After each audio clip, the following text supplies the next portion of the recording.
100 நாள் வேலை திட்டப் பணிகள் உங்கள் பகுதியில் எவ்வாறு நடைபெறுகிறது என்றும் அதனால் உங்கள் பகுதி அடைந்த பயன் என்ன என்பது குறித்தும் மக்கள் குரல் பகுதியில் எழுப்பப்பட்ட கேள்விகளுக்கு நீலகிரி மாவட்டம் குன்னூர் பகுதி மக்கள் தெரிவித்த கருத்துக்களை தற்போது பார்க்கலாம்.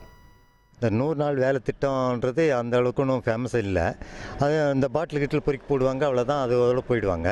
ஆனால் எப்பவும் இருக்கிற பாட்டில் இங்கே இப்போ முன்னாடி போனால் பின்னாடி போட்டு போவாங்க. இந்த டூரிஸ்ட் வர்றவங்களாம் அங்கே குடிச்சிட்டு போடுவாங்க. அது அப்படியே தான் இருக்குதே தவிர டெவலப்மெண்ட் ஒன்றும் இல்லை. 100 நாள் திட்டங்கிறது ஒரு நல்ல திட்டம் தான். ஆனால் 100 நாள் திட்டங்கிறது எங்கள் கிராமத்துக்கும் சரி எந்த கிராமத்துக்குமே பயனுள்ளதாக இல்லை. அதனால் 100 நாள் திட்டம் இந்த செடி வெட்டுறது, இந்த காட்டில் போய்ட்டு இது பண்ணிகிட்ருக்காங்க. அதனால் எந்த பயனும் இல்லை. ஆனால் 100 நாள் திட்டம் ஒரு நல்ல வளர்ச்சி பணிக்கு பயன்படுத்தினா நல்லா இருக்கும். இது வரைக்கும் எந்த வளர்ச்சி பணியும் 100 நாள் திட்டத்தினால பயன்பட்டதா எங்களுக்கு தெரியல. எங்கள் கிராமத்துக்கும் இது வரைக்கும் 100 நாள்காரங்க யாருமே வந்து வேலை செஞ்சதும் இல்லை. அது ஒரு நல்ல பயணப்படுத்தினா அப்படின்னா அது நல்லாயிருக்கும். நீலகிரி மாவட்ட தொழிலாளர்கள் சார்பாக மத்திய அரசு கொண்டு வந்த மகாத்மா காந்தி வேலைவாய்ப்பு திட்டம் 120 நாளாக எக்ஸ்டெண்ட் பண்ணியிருக்காங்க. இதை வரவேற்கிறோம். ஆனால் நீலகிரி மாவட்டத்தில் இந்த திட்டத்தை சரியான முறையில் பயன்படுத்துறதில்ல. தனியார் தோட்டத்துக்கு தொழிலாளர்கள் அனுப்புகிறாங்க. இதனால் தனியார் முதலாளிங்க மட்டுமே பயனடைகிறாங்க.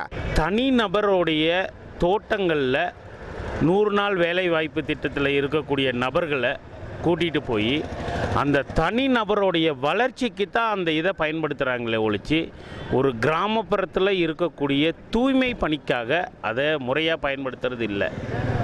ஸோ இந்த 125 நாளையும் முறையாக கரெக்டான விதத்தில் பயன்படுத்தினால் ஒரு கிராமப்புறத்தை 100% 125 நாளில் ஒரு தூய்மையான ஒரு கிராமப்புறமாக மாற்றுறதுக்கான வாய்ப்புகள் 100% இருக்குது. மக்கள் குரல் பகுதியில் குன்னூர் பகுதி மக்கள் தெரிவித்த கருத்துக்களை நாம் பார்த்தோம்.